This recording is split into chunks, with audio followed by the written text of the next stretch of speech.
Ladies and gentlemen, boys and girls, welcome back to another video. Hope y'all are having a fantastic day. I'm feeling pretty fantastic today. Damn, I'd go so far as to say I am feeling pretty spectacular. Amazing, potentially? Who knows? What we're going to talk about today, y'all already know why I'm here. You already know I'm decked out in the red, so you know we got to talk about our favorite kid from Queens. Ladies and gentlemen, today I'm going to be giving you guys my first impressions of Marvel's Spider-Man for the PlayStation 4. This, as I'm sure you guys can surmise, has been a long time coming. Ever since they unveiled this, I believe it was 2 years ago at E3, which will go down as one of the best E3 press conferences from Sony, I have been so freaking excited for this game. You guys know I am such a big Spider-Man fan. If you've been watching my channel for any amount of time, you would know that he is my literal hero. Peter Parker has been a character I've been reading since I was a kid, and I have never related to a character so much as I do Peter Parker, because unlike so many other characters out there, Peter Parker is us. Peter Parker is a dude who got these powers and it didn't change his life in the way a lot of people expected. You think your life is going to be so much better by comparison, but no. He's just a dude from Queens who's living his day-to-day, and he still struggles the way we do. He is one of the most relatable characters out there because he is us. We go through the same stuff about Peter. Sure, he's got these larger-than-life powers, but he's still a regular dude from Queens.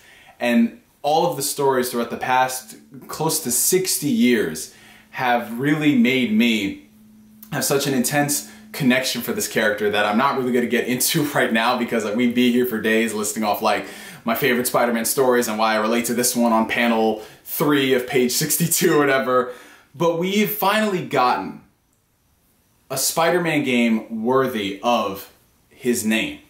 And I know we've had great Spider-Man games in the past, things like Spider-Man 2, Shattered Dimensions, Ultimate Spider-Man, the original game on PlayStation 1, Enter Electro. But if I'm being real about life for a second here, no game has really made you feel like both Peter Parker and Spider-Man. And not because you can play as both characters. A game that is living, breathing Spider-Man. I go so far as to say, outside of the comics, this is the most accurate representation of Peter Parker's world.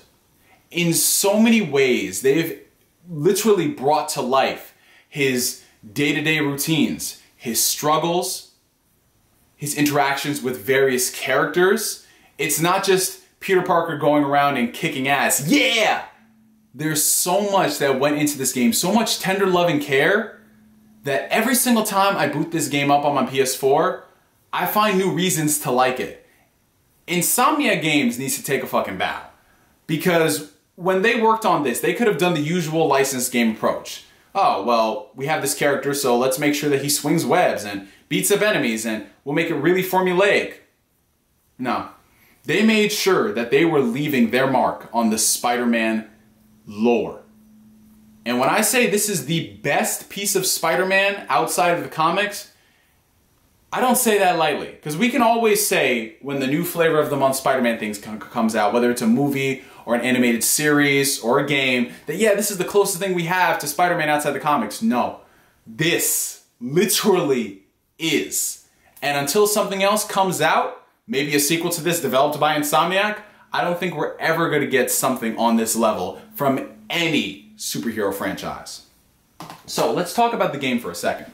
As I'm sure you guys can surmise, this is a Spider-Man game. So of course you are playing as Spider-Man set in the playground that is New York City. And it's very easy to assume that if you've played one Spider-Man game, you've played them all. It's just a dude who swings around from buildings to buildings. But it goes far beyond that, because a lot of tender love and care went into crafting the universe. Like before Insomniac probably decided, okay, this is how we're gonna make sure Peter Parker swings when he's going from building to building. They wanted to make sure that, okay, this is Spider-Man. So let's dissect what makes Spider-Man Spider-Man and what makes Peter Parker Peter Parker. So a lot of attention went into making sure you know this is Peter Parker. He's not just some dude who throws around some quips like he does in other games. There's so much that went into this where you're just like, wow, I could reasonably relate to Peter Parker here. From all of his little interactions with random things throughout the world, you really feel as if this is the character brought to life. Whether he's just swinging off the rooftops, talking about his day-to-day life, or he's, you know, over here in the lab working on some things, there's a lot of things in here that just ooze out the Parker persona. And I just love the attention to detail that went into that. It's seriously scary, like how much Insomniac knows about the character. I mean, like I said, I always gotta reference other things. It's so easy for people to just come out here with the licensed title, and as long as we have the character kicking ass, it's okay. But no, so much attention to detail went into making sure that you know this is Peter Parker. There are a lot of scenes in this game, which I'm not gonna get into for spoiler purposes, where you're just like, holy crap, this is ripped off the comics, and not because of its visual imagery. I'm talking about scenarios and relationships. There are scenes here where you're just like, dude, I've been through that before. I know what he's going through. They made sure that you know this is Peter Parker, and his struggles are apparent. So when you're playing through the game, you have a lot of interactions with other characters. Of course, you go through, you know, Spider-Man's list of memorable characters, you know, Mary Jane, Aunt May, J. Jonah Jameson. He's got his rogues gallery as well. But the one thing I love, the way Insomniac approached this game, is that they really didn't do anything too different in terms of crafting an open world experience. They didn't try to redefine what it means to be an open world game. It's got a lot of elements from other open world games, like the Watchtowers, where you would go and scale, and they would like let you survey most of the environment. You can see the collectibles that are there. They didn't do anything to change that. At its core, it's a modern open world experience, but the fact that they put so much attention to detail in crafting the Spider-Man world makes it so you want to go and do that. You want to find all of the landmarks and take photos of them. There are tons of Easter eggs in here, from not just Spider-Man lore, but the Marvel Universe as a whole. So many cool things that I'm sure you guys have seen on Twitter. I've tried my best to not post any spoilers with the exception of the Avengers Tower, but there's a lot of stuff, and you're just going here thinking to yourself, oh my god, could we potentially be getting a Marvel Universe for video games at some point? Like, the possibilities are endless. That's another reference right there for another place in New York City. It's a little strange, if you will. Oops. So, yeah, like all the attention to details that come from that make me want to explore the world more. And the map is huge. You're literally going to be spending so much time swinging in it. It's not just something you complete in like 30 seconds. I just loved the sheer fact that you had these collectibles out there that aren't just collectibles for the sake of reaching an arbitrary number or getting the platinum trophy. They're collectibles from Peter's history. There are things here that if you are a Spider-Man fan, you can relate to, and not only that, they're all voice acted, so you get a little bit of the Parker persona every single time he picks up these 55 collectible backpacks. And it's so cool because you're just sitting there and you're kind of reminiscing like Peter Parker because there's so many things there that are from the Spider-Man canon. It's so freaking cool, and mind you, they didn't do anything different to try to change the open world genre. They just made it more appealing and enticing for you as a Spider-Man fan. But it doesn't stop there.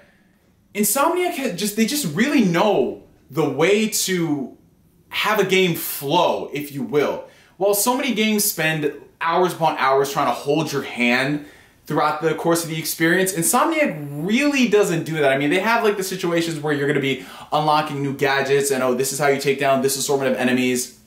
But other than that, you can pretty much play the game how you want to play. You can spend so many hours collecting everything. You can go and take care of all the bases and defeat all the enemies to upgrade your suits, upgrade your suit mods and all that stuff. But other than that, it's just your playground. You do what you want, and they don't really force you to do anything else. They don't restrict you from the experience. And that's what I love about it, because with so many open world games, yeah, you have this open world, but it's really kind of closed off for the most part until you do certain parts in the story, and then it's just like, oh, okay, now I have to do all this arbitrary stuff just because. This game isn't like that. It just feels like everything was crafted with attention. and I honestly cannot stop playing it. It's so freaking cool. Nothing here really feels like a chore. So moving along to some of the other stuff in the game, let's talk about the combat, which I know has gotten a lot of comparisons to the Arkham games, which again drew inspiration from the earlier Assassin's Creed titles. But this combat right here is not necessarily Batman Arkham combat. It really isn't, because the best way I can describe it is that it is the next evolution from that. We have games like Batman Arkham City, which have its own style of combat, and then you have games like Shadow of War, which has its own style of combat, but Spider-Man PS4 is the next evolution from that. Like seriously, like they have tailored this to be Spider-Man. The way things interact, it's not just Spidey being on the ground 24/7 attacking the enemies. You can do a lot of crazy stuff in the air. You can launch people all across the air. You can swing people into all these enemies. Once you get some of the upgrades for the moves, it's freaking insane. And what I love about this game is that the enemies, for the first time in a while, are actually kind of smart. So it's not just two enemies that have your center of attention when you're fighting. It's not. There's like so many other enemies that are around there that can jump in on the fun. You've got enemies there who have shields that you have to, you know, go around and take down. You have the enemies who have like guns that they'll shoot at you and you have to dodge those. They have grenades that they throw and you have to launch them. And you could do all this stuff while stringing together massive combos. So it feels literally like you're Spider-Man. He's so freaking acrobatic. He has so much agility attached to it that you get the best of both worlds. You see why he is such a strong individual, and you also see why he is, for the most part, it's like poetry in motion when you're looking at Spider-Man fight in this game. And it's so freaking awesome. The combat is just so sweet and satisfying and out of freaking control, and I love it. What else is there to say? You kind of have to play it yourself to understand why this isn't just a simple Arkham clone. It is anything but that. And like I said, once you start unlocking all of the moves, shit gets fucking crazy. And all the gadgets, shit gets fucking crazy, man. It's so freaking good. I love it. And that's another thing I want to mention. Spider-Man and his gadgets, like his repertoire of weaponry. A lot of people might assume that it's just like the Arkham games. You know, yeah, you use this for these scenarios and this is how you get through this environment. No, the game has you craft these weapons to use in combat. It's not just for you to traverse the environment. It's for you to use in combat so you can pull off all these crazy moves. And like I said, you can pull off some insane freaking combos and it's just so fucking satisfying, man. You know, whether you're throwing like an electric web grenade to like shock all the enemies, do that into the combat, or you're doing something like a trip mine, like there's just so much cool stuff in this game, man. I'm literally geeking out, which is why I need to step away from the combat a bit and talk about the story and the way it's handled. Again, going back to what I was saying, Insomniac has a really good flow and handling of things when it comes to their characters and the interactions between the characters. It doesn't feel like Peter Parker is going down this arbitrary linear path where he has to do this and then go to this room and beat a couple enemies and do that. No, they like to mix things up, if you will. So there's a lot of segments in the game where you're playing as Spider-Man, but you're not necessarily beating the crap out of people. There are situations where you have to go and retrieve a particular item because it affects Peter Parker's life. That's one of the situations that I was referring to where it really hits home. And you guys know the mission I'm referring to. And then from there you have like several other things to change up the gameplay, like stealth segments where you play as Mary Jane Watson and Miles Morales as well.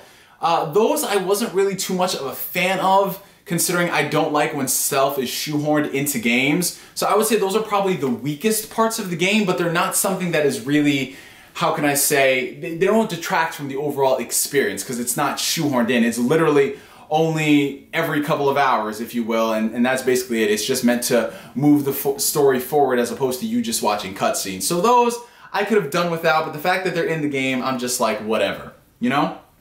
But as I'm playing through the story, it literally feels as if I'm playing through an original take on the Spider-Man canon. It doesn't really feel like I'm playing something that's like an extension of the comics or a movie tie-in or whatever. It feels as if they actually went back and looked at these characters, looked at what made these characters themselves, and put their own interesting, unique spin on it. So you can't really place it necessarily at a certain junction within the Spider-Man history.